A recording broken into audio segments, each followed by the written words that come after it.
हाय मेरे दोस्त लोग, कैसे हैं आप सभी। आपका स्वागत करता हूं। मैं दीपक कुमार आपका स्वागत करता हूं अपने इस यूट्यूब चैनल पर। मैं आज आप लोग के लिए मैथ्स का जो चैप्टर करा रहा था रेशियो प्रोपोर्शन, उसका पार्ट 2 वीडियो लेके आया हूं। ठीक है, इसमें टोटल 20 प्रश्नों का संग्रह है। आप सभी प्रश्नों को शुरू से अंत तक ज़रूर देखना और एक एक सभी प्रश्नों को समझने का पूरा प्रयास कीजिएगा। अब मैं बहुत ही सरलता के साथ सभी प्रश्नों को बताने वाला हूं और आपको किसी प्रकार का अगर दिक्कत हो तो आप कमेंट कर सकते हैं, या फिर जिस नंबर से मैंने यूट्यूब बनाया है उस नंबर से आप व्हाट्सएप भी कर सकते हैं। ठीक है ना। तो चलिए, मैं अपने और एक बात और कहना चाहता हूं कि जिन छात्रों ने मेरे चैनल को सब्सक्राइब नहीं किया वो चैनल को सब्सक्राइब कर लें, बेल आइकन को ज़रूर से प्रेस कर लें ताकि आने वाले जितने भी नोटिफिकेशन उन्हें सबसे पहले देखने को मिले। ठीक है, चलिए अब शुरू करते हैं प्रश्न पर। Maths chapter ratio proportional part 2। ठीक है, पार्ट 1 करा चुका हूँ, अभी पार्ट 2 है। अब यहाँ से मैं पहला प्रश्न को देखता हूँ क्या है। 1 मिनट। चलिए पहले प्रश्न को देखते हैं और एक एक करके सभी प्रश्नों को हल करते हैं और आप लोग ध्यानपूर्वक शुरू से अंत तक बने रहिएगा मेरे प्रिय दोस्त बंधु मित्र। ठीक है, बीच में वीडियो को स्किप मत कीजिएगा। आपको बहुत कुछ नया इस प्रश्न में सीखने को मिलेगा। बहुत ही सरलता से सभी प्रश्नों को आपको ट्रिकी करके या कॉन्सेप्चुअल सभी तरीके के प्रश्न को आप लोग को बहुत ही सरलता से समझाने वाले हैं। आप लोग ध्यानपूर्वक शुरू से अंत तक बने रहें। चलिए पहले प्रश्न को देखते हैं। यहाँ पर लिखा है पी क्यू, फिर p square minus q square और p square minus p q plus q square का चतुर्थ समानुपाती ज्ञात करें। ठीक है, तो इस तरह के प्रश्न को हम लोग कैसे बनाएंगे, तो देखिए किस तरीके से इसको बनाएंगे हम लोग। सबसे पहले चतुर्थ समानुपाती का सूत्र क्या होता है ये पता आपको होना चाहिए। ठीक है ना। तो आप लोग लिखोगे चतुर्थ समानुपात बराबर क्या होता है, b गुना सी बटा ए। ठीक है, क्या होता है, b गुना सी बटा ए। अब अकॉर्डिंग टू क्वेश्चन b का वैल्यू कौन सा है, p square minus q square लिख देंगे। P square minus q square गुना c का वैल्यू क्या है आपका, p square minus p q और प्लस क्यू स्क्वायर।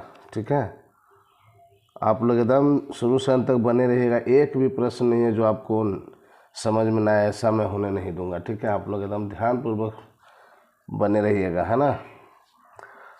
चलिए, तो ये हो गया आपका b का वैल्यू, c का वैल्यू और यहाँ पर आपका a का वैल्यू। ठीक है, लिख दिया। चलिए, अब आप लोगों ने कोई कक्षा में पढ़ा होगा कि a square minus B square का फार्मूला क्या होता है ना। तो इसको हम लोग लिख सकते हैं, क्या लिख सकते हैं, ए स्क्वायर माइनस बी स्क्वायर के फार्मूला में एक बार प्लस और एक बार माइनस,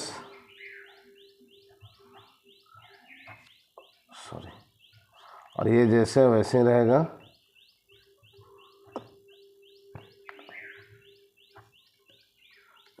पूरा का डिवाइडेड बाय क्या, p माइनस क्यू। ठीक है,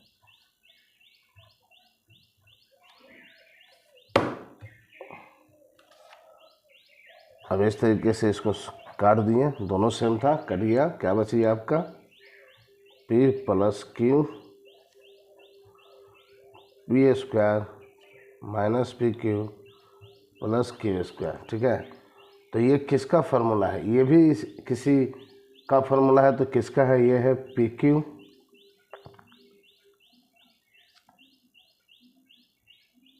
वन मिनट।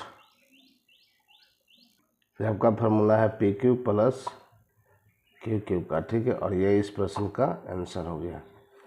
इसका सूत्र होता है ये, आप लोग ध्यान रखिएगा, इसका जो है सूत्र होता है ये। ठीक है ना, समझ में आ गया। बहुत ही आसान था, फार्मूला बेस्ड है ना।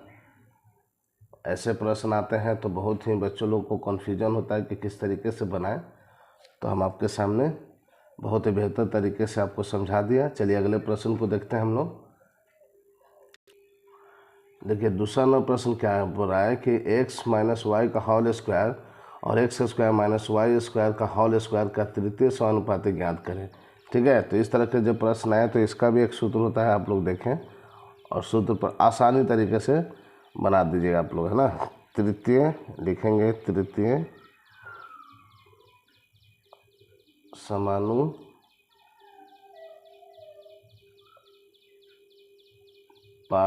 बराबर क्या होता है बी स्क्वायर बटा ए, बी स्क्वायर बटा ए। अब बी का वैल्यू यहाँ क्या है, ये है, तो उसको लिख देते हैं एक्स स्क्वायर वाई स्क्वायर का होल स्क्वायर, और ये पूरा का क्या है, स्क्वायर है ना, तो स्क्वायर कर देंगे। अब बटा में ए का वैल्यू क्या है, एक्स माइनस वाई का होल स्क्वायर। ठीक है, चलिए इसको सॉल्व करते हैं। तो जब इसको सॉल्व करेंगे तो हम लोग पाएंगे एक्स प्लस वाई का होल स्क्वायर गुना एक्स माइनस वाई का होल स्क्वायर, और ये पूरा का पावर 2, और नीचे में जो है वैसे रहेगा एक्स माइनस वाई का होल स्क्वायर। ठीक है, अब जब इसको तोड़ेंगे तो देखिए यहाँ 2 से इसमें भी गुना होगा तो क्या हो जाएगा, एक्स प्लस वाई का पावर 4, है ना, 2 से मल्टीप्लाई, फिर इसका भी एक्स माइनस वाई का पावर 4, इसका भी मल्टीप्लाई हुआ 2 से, और नीचे में जो है वैसे ही एज इट उतारते चले जाएंगे हम लोग। ठीक है, आई होप आप लोग को बहुत अच्छा से समझ में आएगा। चलिए अब यहाँ पर देखिए एक्स माइनस वाई का पावर 2 और यहाँ एक्स माइनस वाई का पावर 4 है, तो जब इससे हम इसको काटेंगे तो यहाँ पर 2 बचेगा। ठीक है ना, 2 टाइम ये कट गया, 4 को ये पावर 2 से, यहाँ 2 गो था, यहाँ पर 4 गो था, तो 2 गो से 4 गो काटे तो क्या बचा, 2 गो बचा। तो आपका फाइनल आंसर क्या हो गया, एक्स प्लस वाई का पावर 4 और एक्स माइनस वाई का पावर 2, ये इस प्रश्न का आंसर हो गया, है ना। चलिए अगले प्रश्न को देखते हैं। देखिए 3 नंबर प्रश्न क्या बोला है, 3 नंबर प्रश्न बोला है कि एक्स माइनस वाई का होल स्क्वायर तथा एक्स प्लस वाई का होल स्क्वायर का मध्य समानुपात क्या होगा। ठीक है, तो मध्य समानुपात का भी सूत्र होता है, आप लोग देखें, मध्य समानुपात का क्या होता है, सूत्र होता है अंडर रूट ए बी, है ना। अब यहाँ पर ए का वैल्यू है एक्स माइनस वाई का होल स्क्वायर गुना बी का वैल्यू है एक्स प्लस वाई का होल स्क्वायर, रूट है, आप रूट दे दो इसको। ठीक है, जब रूट से आप इसको आप रूट से बाहर जब कीजिएगा तो यहाँ स्क्वायर जो है दोनों का वो हट जाएगा, है ना। रूट न पर क्या होता है, स्क्वायर हट जाता है, तो बची आपका ये चीज़। अब इसको जब मल्टीप्लाई कीजिएगा तो ये देखिए किस फार्मूला पर है, ए स्क्वायर माइनस बी स्क्वायर के फार्मूला पर है ना, एक बार प्लस एक बार माइनस, तो बस उसी को लिख देंगे X square minus Y square, X से एक्स में गुना एक्स स्क्वायर, वाई से वाई में गुना वाई स्क्वायर, और यही इस प्रश्न का आंसर हो गया। बहुत ही आसान थे, है ना। चलिए अब आगे को प्रश्न को देखते हैं, और आगे के प्रश्न में आप लोग को बता दूं जितने भी हैं वो सभी आपके प्रतियोगी परीक्षाओं के लिए बहुत ही महत्वपूर्ण है और बहुत ही शॉर्ट तरीक़ा से आप लोग को समझाने वाले हैं। ठीक है, चलिए अगले प्रश्न को हम लोग देखते हैं। मेरे दोस्त बंधु मित्र, मैं आपसे रिक्वेस्ट कर रहा हूँ सभी प्रश्नों को आप लोग देखना और नोट्स बना लेना, उसके बाद आपको इस तरीके के जितने प्रश्न आएंगे आपके प्रतियोगी परीक्षाओं में तो आप लोग से छूटने वाले नहीं है। आप लोग मुझ पर विश्वास रखिए, है ना। आप सभी प्रश्नों को शुरू से अंत तक जरूर से देखिएगा। चलिए देखते हैं 4 नंबर प्रश्न को। देखिए 4 नंबर प्रश्न को ध्यानपूर्वक प्रश्नों को देखिए और समझने का प्रयास कीजिएगा। ठीक है, लिखा है कि 45 तथा एक निश्चित संख्या का मध्य समानुपाती 2 संख्या 5 और 22 के मध्यानुपाती का 3 गुना है, तब वह निश्चित संख्या ज्ञात करें। ठीक है, तो इस तरह के प्रश्न अगर आते हैं एसएससी में, रेलवे में या किसी अन्य प्रतियोगी परीक्षा में, तो कैसे आप लोग बनाओगे। फिर से वह क्वेश्चन को पढ़ो। लिखा है 45 तथा एक निश्चित संख्या का मध्य समानुपाती 2 संख्या 5 और 22 के मध्यानुपाती का 3 गुना है, तब वो निश्चित संख्या क्या है। तो देखिए यहाँ पर क्वेश्चन को सॉल्व करते हैं हम लोग। अकॉर्डिंग टू क्वेश्चन क्या हो रहा है, 45 तथा एक निश्चित संख्या। तो हम लोग यहाँ पर संख्या जो है अगर आप लोग के मान लेते हैं, ठीक है, मान लीजिए के, तो यहाँ पे क्या बना है, इस 45 तथा एक निश्चित संख्या का क्या चाहिए, मध्य समानुपात। तो मध्य समानुपात का फॉर्मूला क्या होता है, √AB होता है ना, गुना बराबर, फिर वहाँ पर देखिए मध्य समानुपाती दो संख्या इतना का मध्य समानुपाती का 3 गुना, यानी फिर बड़ा कि इसका और इसका मध्य समानुपाती का क्या है, 3 गुना है। तो यहाँ पर लिखेंगे AB गुना 3, ठीक है। ए भी मध्य समानुपाती का फॉर्मूला और ए भी मध्य समानुपाती का फॉर्मूला। यहाँ 3 गुना कैसे किए, क्योंकि यहाँ पर देखो लिखा हुआ है 5 और 22 के मध्य अनुपाती का 3 गुना है ना। तब चलिए अकॉर्डिंग टू क्वेश्चन हम वैल्यू करते हैं। अब इसमें क्या करेंगे, एक जगह क्या बैठाएंगे हम 45, ठीक है 45, और बी की जगह क्या बैठाएंगे, हमने क्या माना, के माना, तो के लिख दिए।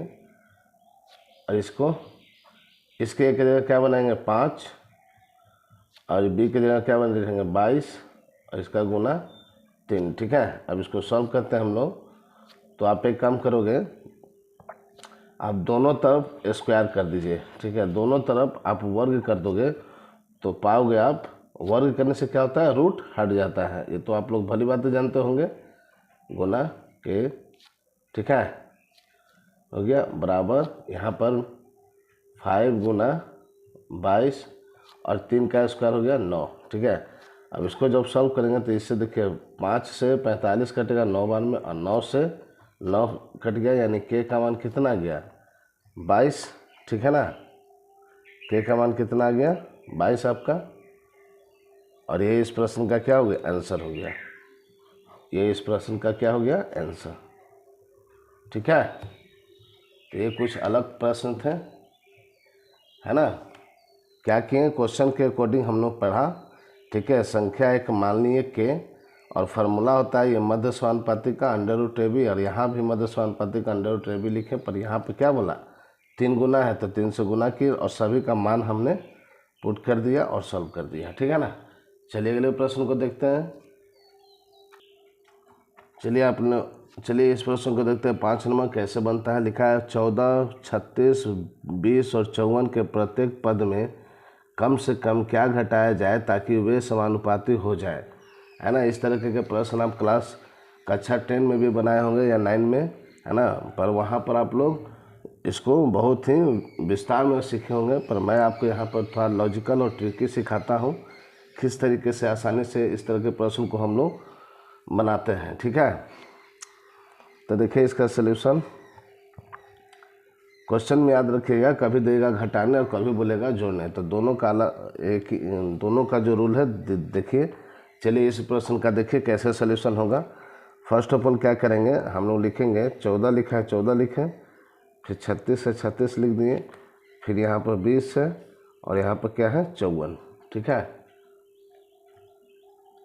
चलिए अब इसका डिफरेंस देखिए कितना है, इसका डिफरेंस कितना है आपका, कितना हो रहा है 22, ठीक है। और इसका डिफरेंस क्या हो रहा है आपका, इसका डिफरेंस देखिए, इसका डिफरेंस यानी घटाने से कितना आ रहा है 34। ध्यानपूर्वक देखिएगा, बहुत ही आसान है। चलिए इसको हम डिवाइड करते हैं। ये किससे जाएगा, 11 से 2 बार में, और ये 17 से, 17 दूनी 34, 11 दूनी 22। अब यहाँ पर हम लोग लिखेंगे, मान लीजिए हम के संख्या घटाएं, तो के बराबर हम लोग लिख देंगे, क्या लिखेंगे, देखिए यहाँ बोला ना कि कम से कम क्या घटाया जाए, तो हम लोग मान लिए के घटाएं, ठीक है। तो के बराबर हम लोग क्या लिखेंगे, इसका देखिए इससे इसका मल्टीप्लाई, ध्यान रखिएगा, इससे इसका मल्टीप्लाई यानी 17 गुना 14, ठीक है, माइनस अब इससे इसका मल्टीप्लाई, इससे इसका मल्टीप्लाई, और इससे इसका मल्टीप्लाई, एकदम ध्यानपूर्वक देखिएगा, है ना। तो 11 गुना 20, ठीक है। और नीचे में इन दोनों का क्या चाहिए, इन दोनों का माइनस, यानी 17 घटाओ 11, ठीक है। बस यही था, और इसको सॉल्व कर दीजिए। तो इसको जब मल्टीप्लाई कीजिएगा तो आएगा 238, और इसको कीजिएगा तो 2 2 0, है ना। इसको माइनस कीजिएगा तो 6, ठीक है। अब इसको माइनस कीजिएगा तो 18 और बटा 6, तो इससे ये कट गया कितने बार में, 3 बार में। तो हमें के बराबर क्या आ गया 3, और यही वो संख्या था जिसको घटाने से, ठीक है, घटाया जाए कि ताकि समानुपाती हो जाए, है ना। तो यही इस प्रश्न का आंसर हो गया, ठीक है। बहुत ही आसान था। क्या किए फिर से आप लोग समझिए। क्वेश्चन के अकॉर्डिंग दो पार्ट को हम लिए, पहला दूसरा को लिए यहाँ पर, और दूसरा तीसरा चौथा को लिए यहाँ पर। दोनों का अंतर देखें हम लोग 22 आया, इसका अंतर देखें 34 आया। दोनों को हमने डिवाइड किया, 11 दूनी 22 और 17 दूनी 34। तो हमें बोला था कि क्या घटाने से, तो हम लोग ने इसको के मान लिया, के घटाने से। तो के बराबर क्या लिखा, 17 गुना 14 इसका गुना, ठीक है, माइनस 11 गुना 20, ठीक है, इसका, फिर इन दोनों का क्या माइनस। अब इसको सॉल्व कर दिए आंसर। बहुत ही सिंपल था। आई होप आपको ये सोल्यूशन बहुत बढ़िया लगा होगा। चलिए अगले प्रश्न को हम लोग देखते हैं। चलिए 6 नंबर प्रश्न को देखते हैं। यहाँ लिखा है 8, 21, 13 और 31 के प्रत्येक में क्या जोड़ा जाए। यहाँ लिखा है जोड़ा जाए कि वे समानुपाती हो जाए, ठीक है। तो इसको भी बनाते हैं, देखिए। तो यहाँ पर क्या बताए थे आपको, आगे फर्स्ट का दोनों लिखिएगा, 2 जोड़ा, फिर यहाँ पर 31 लिखे, ठीक है। इसका डिफरेंस देखिए कितना हो रहा है, इसका घटाने से हो रहा है 13 अनुपात, इसको घटा के देखिए क्या हो रहा है, इसको घटाने से क्या हो रहा है 18, है ना। अब हमने मान लो सपोज हमने के जोड़ा माना, संख्या हमने के जोड़ा, तो के बराबर क्या लिखेंगे, अभी आपको बताए थे पिछले प्रश्न में। आपका यहाँ पर क्या होगा, यहाँ पर इसका मल्टीप्लाई कीजिए, ठीक है, इसका मल्टीप्लाई पहले कीजिए तो क्या होगा 13 गुना 13 माइनस फिर इसका मल्टीप्लाई कीजिए। तो एकदम ध्यानपूर्वक देखिएगा, बहुत ही आसान है, बहुत ज़्यादा आसान है मेरे प्रिय भाई बंधु मित्र, बहुत ही आसान है, ठीक है। इसके बाद आप लोग को के मान के पूरा सॉल्व करने की स्कूल जैसा ज़रूरत नहीं है। अब फिर क्या बोले थे, इसको माइनस कर देना है, ठीक है। दोनों सेम प्रोसेस से बना, चाहे घटाओ बोले चाहे जोड़ने पर बोले, दोनों का नियम सेम है। चलिए इसको सॉल्व कीजिए। तो इसको जब आप लोग करोगे तो आएगा 25/5, ठीक है, और इसको हम काटेंगे तो क्या आएगा मेरा 5, और ये इस प्रश्न का आंसर हो गया, ठीक है, और कुछ भी नहीं था, है ना। बहुत ही आसान था, ठीक है। चलिए अब अगले प्रश्न को देखते हैं हम लोग। चलिए 6 नंबर प्रश्न को देखते हैं। लिखा है 7 नंबर प्रश्न को देखते हैं। लिखा है एक स्कूल में प्रत्येक लड़कियों की संख्या लड़कों की संख्या लड़कियों की संख्या का 21/37 हो तो स्कूल में लड़का और लड़की की संख्या का अनुपात क्या होगा, ठीक है। तो जब भी इस तरह के प्रश्न अगर आपकी प्रतियोगी परीक्षाओं में पूछे जाए तो इसको कुछ भी नहीं करना है, बस एक चीज़ आपको कॉन्सेप्ट याद रखना है, ठीक है, और बस इसका आंसर सिर्फ टिक आउट कर देनी है, इसमें कोई सोल्यूशन नहीं है। फिर से क्वेश्चन को पढ़ते हैं। एक स्कूल में प्रत्येक लड़कों की संख्या लड़कियों की संख्या का, ठीक है, एक का जो है इस पर आप लोग गौर कीजिएगा, का 21/37 हो जाए तो स्कूल में लड़का और लड़की की संख्या का अनुपात क्या होगा। तो हमने एक नोट में बात लिखा है जिससे संख्या का या से का, यहाँ पर का रहे या से रहे, संबंधित हो वह पहले होगा, ठीक है। यानी कहने का मतलब हुआ कि यहाँ पर आंसर में आप लोग क्या लिखोगे, यहाँ पर आंसर में आप लोग लिखोगे यहाँ पर बॉय बराबर, है ना, बॉय अनुपात गर्ल, ठीक है। बॉय अनुपात गर्ल का क्या हो जाएगा, जस्ट आपका इसका अपोजिट हो जाएगा, ठीक है ना। तो यहाँ पर हो जाएगा आपका 1 मिनट, ठीक है। जो भी ऐसे प्रश्न रहे और यहाँ पर का या से संबंधित रहो तो कुछ नहीं करना है, जो दिया है वही आंसर हो जाएगा, आपको इसमें कुछ भी नहीं करना है, आप लोग ध्यान रखें, ठीक है। बस यही इस प्रश्न का आंसर हो गया। क्या पूछा है, लड़का और लड़की की संख्या का अनुपात पूछा है, तो हमने जो यहाँ पर दिया था बस वही आंसर हो गया। इसको और इसका कोई मेथड नहीं है, इसको आपको बनाने की ज़रूरत नहीं है, ठीक है ना। इस तरह के प्रश्न में कुछ बनाने का ज़रूरत नहीं होता है, ठीक है। जो क्वेश्चन के अकॉर्डिंग रहेगा उसी को आप लोग आंसर के रूप में लिख दीजिएगा। ठीक है, चलिए अगले प्रश्न को देखते हैं, एक और बेहतर तरीके से आप लोग समझ जाइएगा। चलिए इस 8वें प्रश्न को देखते हैं, उसी टाइप का है। चीनी और पानी के एक मिश्रण में पानी का मात्रा चीनी की मात्रा का क्या है, फिर यहाँ पे क्या आया, चीनी की मात्रा का 27/43 गुना हो तो बताएं कि मिश्रण में चीनी और पानी का अनुपात कितना होगा। तो देखिए इसका आंसर, आप लोग आंसर चुपचाप लिख दीजिए। क्या लिखिएगा, चीनी अनुपात पानी। ठीक है, तो यहाँ पर क्या हो जाएगा, जस्ट उल्टा, यानी 43/27। ठीक है, ये इस प्रश्न का क्या हो गया, आंसर हो गया। ठीक है, ओ सॉरी, पिछले क्वेश्चन में मैंने थोड़ा गलत कर दिया, आप लोग को बताते हैं। यहाँ पर जो आपको बताए थे ये गलत है, आपका 37 पहले होगा।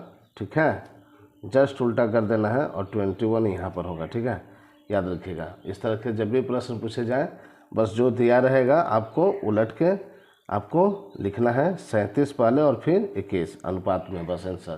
ठीक है, 6 नंबर वैसे ही प्रश्न थे। ठीक है, जो भी प्रश्न में दिया रहेगा खाली आप लोग ध्यान रखिएगा कि क्वेश्चन इस टाइप के होने चाहिए और का और से संबंधित हो।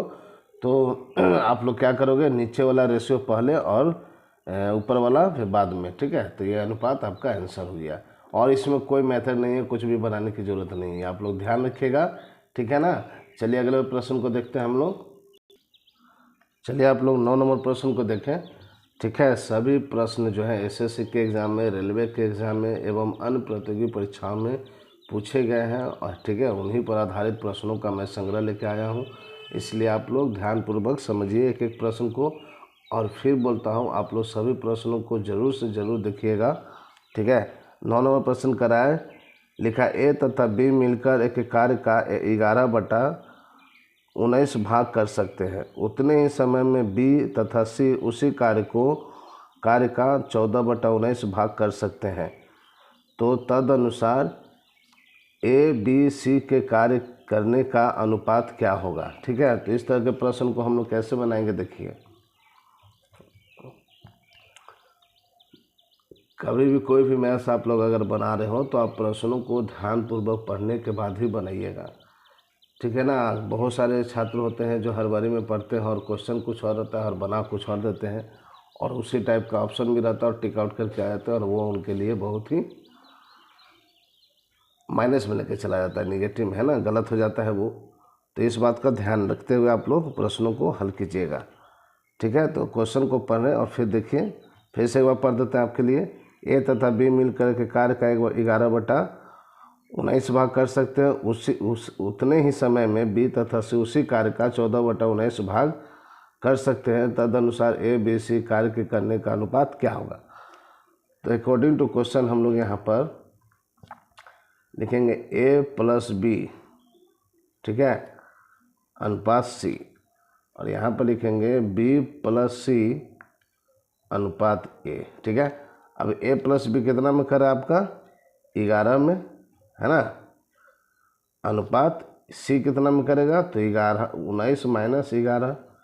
ठीक है, हो गया। अब इसका देखिए, अब बी प्लस सी कितना में करा, 14 में, 14 लिख दिए, और ए कितना में करेगा, 19 माइनस 14 कर दिए। ठीक है, बहुत ही आसान है, ध्यानपूर्वक देखिएगा।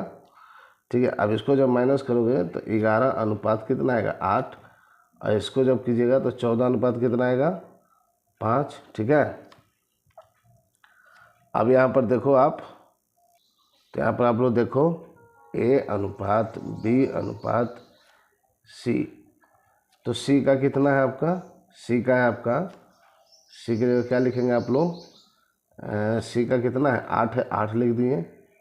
अनुपात बी का क्या है, बी का नहीं पता है। ठीक है, तो इसको अभी रहने दिए, और ए का वैल्यू देखिए, यहाँ ए का अनुपात कितना है, 5 है, हमने 5 लिख दिया। और यहाँ पर बी का मान क्या होगा, तो बी का मान आपका क्या होगा, ध्यानपूर्वक यहाँ पर देखिएगा, या तो आप इससे इसको माइनस कर दो, ठीक है, या फिर इससे इसको माइनस कर दो, दोनों में सेम ही माइनस करने से आंसर आएगा और वही बी का वैल्यू होगा। तो जब इन दोनों में से किसी को भी माइनस करोगे तो आपका आएगा 6। ठीक है, और ये बी का वैल्यू हो गया, यानी ए अनुपात बी अनुपात सी का वैल्यू कितना हो गया 5:6:8, और ये इस प्रश्न का आंसर हो गया। ठीक है, बहुत ही आसान तरीके से आपको समझाया हमने। आई होप आपको बहुत अच्छा से समझ में आ गया होगा, है ना। आप लोग ज़रूर इसको एक बार और वीडियो को रिवाइज करके देख लीजिएगा, और आप लोग प्रैक्टिस ज़रूर से कीजिएगा, और हो सके तो आप लोग नोट्स ज़रूर से बना लीजिएगा इन सभी प्रश्नों को। आप लोग बस इसको रिवीजन कीजिएगा और प्रतियोगी परीक्षाओं को देने चले जाइएगा। अगर इस तरीके के प्रश्न आते हैं तो आप लोग बहुत ही सरलता से आप लोग बना के आ जाइएगा, बहुत ही आसानी से, है ना। चलिए अगले प्रश्न को देखते हैं मेरे प्रिय भाई। चलिए 10वें प्रश्न को देखिए, ध्यानपूर्वक प्रश्नों को पढ़िए। लिखा है XYZ के बीच 200 रुपया 210 इस प्रकार बांटा जाता है कि X को 2 रुपया मिलता है, Y को 3 रुपया मिलता है, और अगर Y को 4 रुपया मिलता है। ठीक है, सॉरी यहाँ पर Z होगा आपका, 1 मिनट, फिर से क्वेश्चन को पढ़िए। लिखा है XYZ के बीच 210 रुपया इस प्रकार बांटा जाता है कि X को 2 रुपया मिलता है और Y को 3 रुपया मिलता है, और अगर Y को 4 रुपया मिलता है तो Z को 5 रुपया मिलता है, तो X को कितना रुपया मिलेगा। ठीक है, बहुत अच्छा क्वेश्चन है और सही प्रश्न था। ठीक है, तो इस तरह के जो प्रश्न दिए रहे हैं तो अकॉर्डिंग टू क्वेश्चन जो कह रहा है आप उसको समझते हुए लिखिए। तो देखिए सॉल्यूशन में हम लोग क्या करेंगे, लिखेंगे अकॉर्डिंग टू क्वेश्चन। क्या बोल रहा है, X को 2 रुपया मिलता है, यानी यहाँ पर X अनुपात अगर हम Y करते हैं मेरे प्रिय मित्र, तो X का क्या है 2 है, 2 लिख दिए, और Y को कितना मिलता है 3 मिलता है, तो 3 लिख दिए। ठीक है, फिर यहाँ पर देखिए, फिर यहाँ पर Y है और Z है, तो Y को कितना मिलता है 4 मिलता है, 4 लिख दिए, और Z को कितना मिलता है 5 मिलता है, 5 लिख दिए। ठीक है, अब यहाँ पर हम लोग क्या निकाल देंगे, X अनुपात Y अनुपात Z। तो यहाँ पर ध्यान दीजिएगा किस तरीके से करते हैं, यहाँ पर ध्यान दीजिएगा। चलिए यहाँ पर देखिए, अब तक आपने क्लास में सीखा होगा इसको कि यहाँ पर y को इक्वल किया जाता है ना। पर मैं यहाँ पर थोड़ा सा अलग ट्रिक सिखा रहा हूँ जो बहुत ही आसान है, देखिएगा। ठीक है, अब यहाँ से आपको X, Y और Z का अनुपात निकालना है, तो कैसे निकालिएगा। फर्स्ट ऑफ ऑल इसका मल्टीप्लाई कीजिएगा, शुरू वाले टर्म को X और Y को कितना हो गया 2 गुना 4। ठीक है, तो ये मेरा कितना आ गया 8 आ गया। अनुपात दीजिए, इन दोनों को गुना करने से कितना है 8 है, 8 को लिखें, फिर गुना, उसका क्या करेंगे 3/2 करेंगे। ठीक है, 3/2 करेंगे, 3/2 किए, इसको जब सॉल्व करिएगा तो कितना आएगा आपका, यहाँ आपका हो गया 4, तो ये कितना आ गया 4 × 12, तो ये 12 को लिखिए, और उस 12 का क्या कीजिएगा 5/4 कीजिएगा, 5/4 कर दिए, तो इसको काटिए 3 बार में, तो आपका सिंपल सा रेशियो निकल गया। यहाँ हो गया 8, यहाँ हो गया 12, और यहाँ हो गया 15। ठीक है, अब ये मेरा XYZ का वैल्यू निकल गया, बहुत ही आसान तरीक़ा से, है ना। फिर आपको एक बार समझा देते हैं। सबसे पहले XYZ का वैल्यू निकालने के लिए, अनुपात निकालने के लिए, ये जो पहला टर्म है X और Y का मल्टीप्लाई किए, जितना आया उसको लिखें, उतना का 3/2 किए हमने। फिर इसको जो सॉल्व किए तो कितना आया 12। अब इस 12 का 5/4 किए, 5/4 किए, अब इसको किए, तो इस तरीके से मेरा क्या निकल गया XYZ का वैल्यू निकल गया।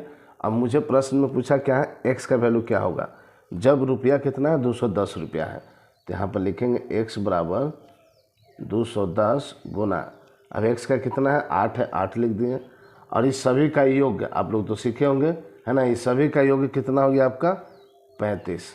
तो इसको जब सॉल्व कीजिएगा आप लोग, ठीक है ना, इसको जब सॉल्व कीजिएगा तो आपका आंसर आएगा ₹48, और ये इस प्रश्न का आंसर हो गया।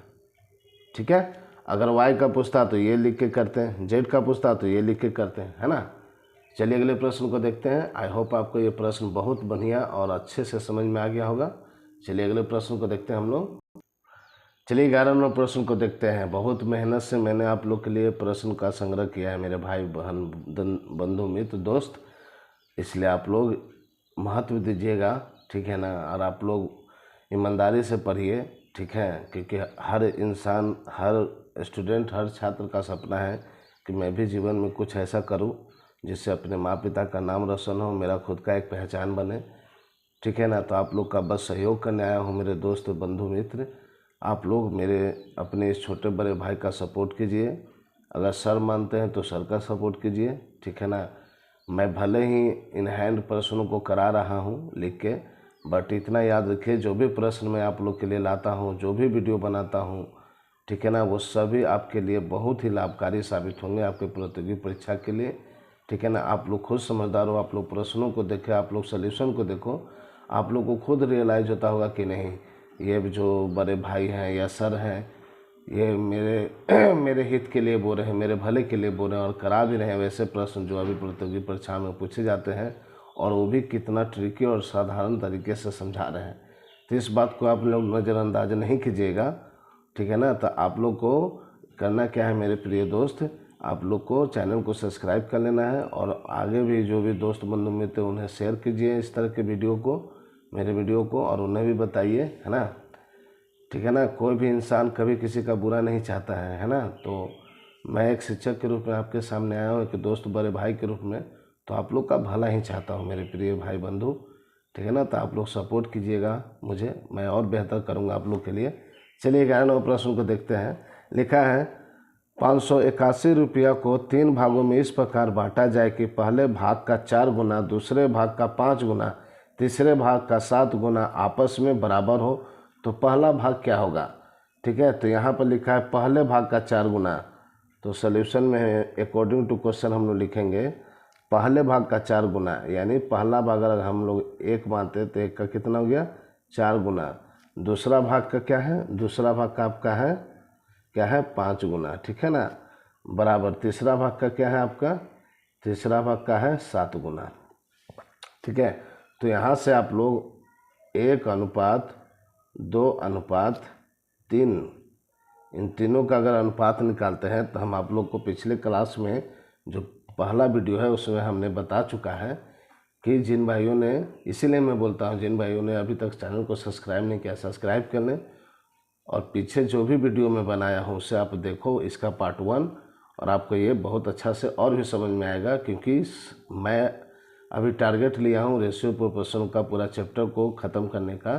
तो ये पार्ट 2 है, फिर मैं पार्ट 3, पार्ट 4, पार्ट 5 करके जब तक ख़त्म नहीं होते हैं, जितने महत्वपूर्ण प्रश्न हैं जो सभी अभी आगामी प्रतियोगी परीक्षा में पूछे जा रहे हैं, जब तक आप लोग को कंप्लीट न करा दूँ, नेक्स्ट चैप्टर में मैथ्स का नहीं जाऊँगा। हाँ, शॉर्ट वीडियो में भले डालूँगा, वो अलग चीज़ है, पर लॉन्ग टाइम के लिए मैं एक एक चैप्टर को कंप्लीट करते हुए चलूँगा। ठीक है ना। तो जिन भाइयों ने अब तक पार्ट 1 नहीं देखा है वो मेरे डिस्क्रिप्शन में जाके आप लोग देख सकते हैं। ठीक है। चलिए यूट्यूब चैनल पर आप लोग जाके देख सकते हैं। अगर किसी तरीके के बोलने या बताने में त्रुटि हो तो आप इस बड़े छोटे भाई को ज़रूर से ज़रूर माफ़ कर दीजिएगा। ठीक है ना। चलिए, तो यहाँ पर आप लोग को हमने बताया था पिछले वीडियो में, पिछले पार्ट 1 में इसका, कि जब ऐसा प्रश्न दिया रहे और इसका रेशियो पूछे तो आप देखना कि ये 4, 5 और 7 जो है, इसका एलसीएम कौन सा, एलसीएम क्या लें जिसमें ये, सॉरी, एलसीएम इसका निकालिए 4, 5 और 7 का। तो एलसीएम क्या आएगा आपका। अगर एलसीएम आप नहीं निकालते हो तो एक और तरीका है, आप लोग देखो, जब 1 का पूछे तो 1 का 4 ढक दो, ठीक है, और इसको गुना करो तो कितना हो गया, 35। ठीक है। और भी आसान तरीका, अगर b का पूछे, ठीक है, तो आप b को ढक दो, यानी दूसरा पार्ट को ढक दो, तो 4 और 7 का गुना कितना हो गया, 28। फिर 3 नंबर का ढक दो, तो 4 गुना 20 कितना हो गया, सॉरी 5 गुना 4 कितना हो गया, 20। और ये प्रश्न का रेशियो हो गया। कितना आसान है ना। जिसका निकालना है उसको ढक दिए, उसके बाकी का मल्टीप्लाई किए, बस यही है ट्रिक। बहुत ही आसान तरीका, आप लोग बहुत अच्छा, आप लोग को आया हो, बहुत ही पसंद आया होगा ये तरीका, है ना। चलिए देखते हैं। अब 1 भाग का मुझे क्या पूछा है, पहला भाग का क्या होगा, तो पहला भाग बराबर हम लोग क्या लिखेंगे, टोटल रुपया कितना है, 581। तो 581 गुना पहला भाग कितना है, 35, और इस सब का सम यानी जोड़ कितना होगा, तो इसका जोड़ होगा 83, है ना। और इससे जब आप लोग डिवाइड करोगे तो ये 7 टाइम डिविजिबल है, इसको जब आप लोग मल्टीप्लाई कीजिएगा तो आपका आंसर आएगा 245, ठीक है। और ये इस प्रश्न का आंसर हो गया, ठीक है। बहुत ही आसान तरीके से आप लोग को समझा रहा हूँ मेरे प्रिय भाई बंधु मित्र, है ना। आई होप आप लोग को ये सारा प्रश्न आपको बहुत ही समझ में आ रहा होगा अच्छे से, और आप लोग को बहुत आनंद आ रहा होगा। चलिए अगले प्रश्न को देखते हैं हम लोग। चलिए 12 नंबर प्रश्न को देखिए, है ना। लिखा है 624 रुपया को ABC में 1/2, 1/3 और 1/4 के अनुपात में बांटा जाए तो C का भाग कितना होगा। बहुत ही आसान प्रश्न है ना। मैं सभी तरह के प्रश्नों को आप लोग को कराने वाला हूं, चाहे वो SSC में आता हो, सेंट्रल लेवल में, या किसी भी एग्ज़ाम में आता हो। प्रश्न सभी को मैं आप लोग को रेशियो प्रोपोर्शन के जितने प्रश्न बन सकते हैं बेहतर से बेहतर, सभी प्रश्नों को आपके सामने लेके आऊँगा। सभी प्रश्नों को पार्ट बाई पार्ट करके कंप्लीट करा दूँगा। इससे बाहर कुछ भी नहीं रहेगा। आप लोग बस ध्यानपूर्वक और मेरे यूट्यूब चैनल के माध्यम से आप लोग जुड़े रहें, ठीक है ना। और अपने दोस्त बंधु मित्र को ज़रूर शेयर करें और उन्हें भी बताइए। चलिए देखिए अब इस तरह के प्रश्न को क्या करेंगे, तो आप लोग यहाँ पर सबसे पहले लिखोगे A/B/C, ठीक है। तो यहाँ पर क्या हो गया 1/2, 1/3, 1/4, ठीक है। तो आप तो एक चीज़ कर सकते हो, इन सभी का एलसीएम लोगे, है ना। तो चलिए एलसीएम ले लीजिए 2, 3 और 4 का, तो कितना आएगा 12, है ना। 12 आएगा। एलसीएम अगर हम लेते हैं तो कितना आ गया लसा 12 आ गया तो 12। अब 2 से 12 को पढ़िए कितनी बार में कटेगा 6 बार में। 3 से 12 को पढ़िए कितना बार में 4 बार में। 4 से 12 को पढ़िए कितना बार में 3 बार में। और ये मेरा क्या आ गया A/B/C आ गया। अब मुझे क्या पूछा है C का, तो C बराबर आप लोग क्या लिखोगे, C बराबर टोटल रुपीज़ कितना है 624, और C कितना है 3, और सब का सम 6 4 10 13, ठीक है। इसको आप जब डिवाइड करोगे तो आप लोग काटो क्या आएगा, देखिए आप लोग जब आप इसको काटोगे तो 48 टाइम ये डिविजिबल है, ठीक है। तो इसको मल्टीप्लाई कीजिएगा तो आपका आएगा 38 24 और 4 12 13 14, 144 रुपया, ठीक है। तो C का भाग कितना हो गया 144 रुपया, और ये इस प्रश्न का आंसर हो गया। बहुत ही आसान था, है ना। चलिए अगले प्रश्न को देखते हैं हम लोग। चलिए 13 नंबर प्रश्न को देखिए। लिखा है एक गाय और एक घोड़े का मूल्य में 7:9 का अनुपात है। यदि घोड़ा का मूल्य गाय के मूल्य से 4000 अधिक है तो गाय का कीमत क्या होगा, ठीक है। तो इस तरह के प्रश्न जब एग्ज़ाम में आपको पूछे जाए तो इसके लिए कुछ बातें हैं जो आपको ध्यान रखनी है। जब प्रश्न में यदि रहे, या अधिक रहे, या पहले रहे, या बाद में रहे, या कम रहे, या ज़्यादा रहे, या देर रहे, तो इन सब का अर्थ क्या होगा अंतर, ठीक है। इन सब का क्या होगा अंतर, ठीक है। अब देखिए कैसे हम लोग निकालते हैं। तो इसका लिखेंगे गाय, जिसका पूछा है गाय का कीमत, गाय का कीमत पूछा है, तो गाय का कीमत बराबर हम लोग क्या लिखेंगे, टोटल कितना है 4000 गुना गाय आपका कहाँ है, गाय आपका पहला है 7:9 है ना। तो गाय का 7 है और घोड़े का क्या है 9 है। तो गाय का क्या लिखेंगे 7 लिखेंगे। गाय का पूछा, घोड़ा का पूछा तो क्या लिखते हैं 9 लिखते हैं। और ये जो दोनों अनुपात है इन दोनों का अंतर कर देंगे, ठीक है।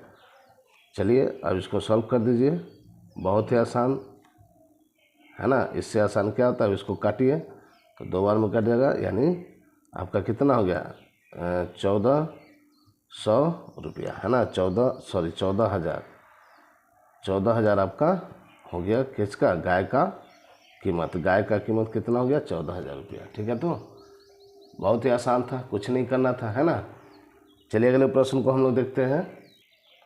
चलिए इस प्रश्न को देखिए 14 नंबर, बहुत ही शानदार प्रश्न है, ठीक है। लिखा है किसी धन को PQR के बीच 2:3:5 के अनुपात में बांटा जाता है। यदि P तथा R का कुल धन Q के धन से 1200 अधिक है तो R का भाग कितना होगा, ठीक है। तो अकॉर्डिंग टू क्वेश्चन हम लोग क्या करेंगे, देखिए यहाँ पर लिखेंगे P + R अनुपात Q। अब P और Q का कुल धन Q के धन से 1200 अधिक है। तो P का कितना है आपका 2 है, और R का कितना है आपका 5 है, और Q का कितना 3 लिख दिया। ठीक है। तो ये कितना आ गया 7:3 आ गया।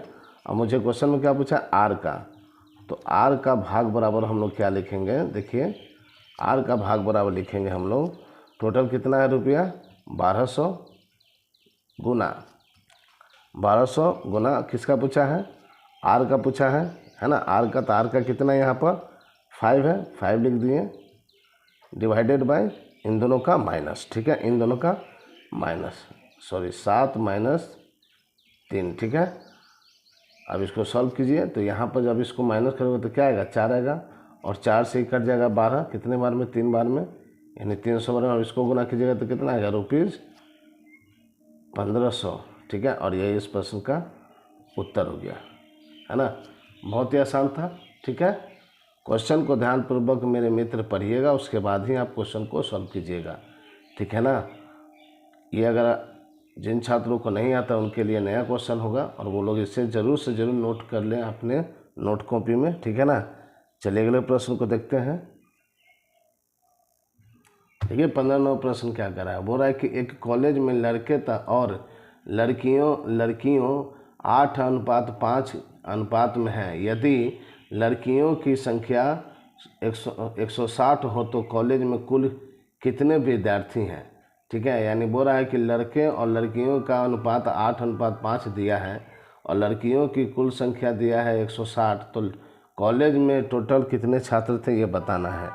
तो इस तरह के प्रश्न को बनाने के लिए बहुत ही आसान तरीका है। देखिए लिखेंगे कुल विद्यार्थी, पूछा ना विद्यार्थी कितने होंगे, कुल विद्यार्थी बराबर हम लोग लिखेंगे टोटल कितना दिया है 160 गुना, आप इस सब का योग कीजिएगा तो 8 + 5 इसको जोड़ना है आपको, ठीक है। और डिवाइड किससे करना है, किसका पूछा है, कुल पूछा है ना, किसका पूछा है। देखिए तो लड़कियों का दिया है ना, लड़कियों की संख्या, तो लड़की कितना है 5 है, आप नीचे में 5 लिख दें। अगर यहाँ पर लड़का दिया रहता, लड़कों की संख्या इतना है, तो आप क्या लिखते 8 लिखते यहाँ पर, ठीक है। पर यहाँ पूछा लड़कियों का, इसलिए हम लोग क्या लिखे 5 लिखे। अब सिंपल इसको काट दीजिए, तो आप इसको काटोगे तो 32 टाइम कटेगा, डिविजिबल होगा। अब इसको जब गुना कीजिएगा 32 × 13, तो हम लोग पाएंगे 416, और ये इस प्रश्न का उत्तर हो गया। कितना ही आसान था, है ना। चलिए एक बार और समझा देते हैं, क्वेश्चन को पढ़ें। लड़के और लड़कियों का अनुपात 8:5 है, और यहाँ पर ध्यान देना यदि लड़कियों की संख्या 160 है, ठीक है, तो कुल विद्यार्थी कितने हैं। तो यहाँ लड़कियों बोला है, इसीलिए हमने यहाँ पर लड़की का कितना है 5 है ना, लड़के का 8 है और लड़की का कितना है 5 है ना। तो लड़कियों का बोला है, तो लड़कियों का 5 है, तो वो 5 नीचे लिखे, इन दोनों का सम कहाँ लिखे, ऊपर में लिखे, और ये जो दिया रुपये वो तो लिख ही दिए। अब इसको सॉल्व कर दिए, आंसर आ गया। अगर यहाँ पर लड़कों के दिया रहता तो यहाँ पर क्या लिखते हैं हम 8 लिखते हैं, बस इतना ही चेंज करना था और कुछ नहीं। चलिए अगले प्रश्न को देखते हैं हम लोग। चलिए अब देखते हैं 16वां प्रश्न। यदि कोई धन XYZ के बीच में 7:8:16 के अनुपात में बांटा जाता है तो Z को X से 81 रुपया ज़्यादा प्राप्त होता है, तो वह धन क्या है, ठीक है। तो इस तरह के प्रश्न जब आए प्रश्न आपके प्रतियोगी परीक्षा में, तो देखिए कैसे बनाएंगे, ठीक है। यहाँ पर चुपचाप लिखिएगा आप लोग, धन बराबर कितना है टोटल रुपया 81 है, 81 लिख दिए, गुना आपका क्या पूछा है, हाँ अभी आपको एक प्रश्न बताया था, अभी सभी का सम कीजिए 7 + 8 + 16, ठीक है। और पूछा किसका है, Z को X से इतना रुपया ज़्यादा मिलता है, Z को X से, यानी Z कितना यहाँ पर 16 है, ध्यानपूर्वक देखिएगा, और X कितना आपका 7 है ना, तो -7 कर दिए, ठीक है। अब इसको सॉल्व कर दीजिए सिंपल सा, इसको ऐड कीजिएगा सबका तो 31 होगा, और नीचे में आपका 9 हो गया। अब इससे इसको काटेंगे 9 बार में, अब इसको जब मल्टीप्लाई करोगे तो 279 रुपया आ गया, ठीक है। तो टोटल धन कितना हुआ, इतना हुआ। कितना आसान था, है ना। आई होप आप लोग को बहुत आनंद आ रहा होगा इस तरह के प्रश्न को बनाने में, और विश्वास मानिए ऐसे प्रश्न पूछे जाते हैं प्रतियोगी परीक्षाओं में, ठीक है। और आप लोग अगर इतनी सरलता से आप लोग सीखे होंगे तो आप कुछ ही सेकंड में या 1 मिनट हार्डली लगेगा, और आप लोग बना के आगे प्रश्न को ये और चले जाइएगा, है ना। किसी भी प्रतियोगी परीक्षाओं में सफलता प्राप्त करने के लिए हमको किसी भी मैथ्स या रीजनिंग के जो प्रश्न होते हैं उसका जितना हो सके शॉर्ट से शॉर्ट लॉजिक मैथ्स का सीखना होता है, ट्रिक सीखना होता है, जो मेरे परीक्षाओं में समय को बचत करे, है ना। तो बस मैं उसी का ध्यान रखते हुए आप लोग को जितना हो सके शॉर्ट में आप लोग को बताने का प्रयास कर रहा हूँ, ठीक है। और बहुत ही मेहनत के साथ मैं वीडियो को बनाता हूँ। मेरे दोस्त, मेरे मित्र, मेरे भाई, आप लोग ज़रूर मेरा सपोर्ट करें, ठीक है। तो क्या हुआ, तो यहाँ पर जो जो दिया हुआ था हमने लिख दिया, और क्वेश्चन में जेड को बोला एक्स से, तो यहाँ जेड का वैल्यू कितना था 16 और एक्स का वैल्यू कितना था 7, है ना। तो यहाँ पर लिख दिए और इसको मल्टीप्लाई कर दिए, ठीक है। इस बात को ध्यान रखिएगा। चलिए अगले प्रश्न पर चलते हैं हम लोग। चलिए अगले प्रश्न को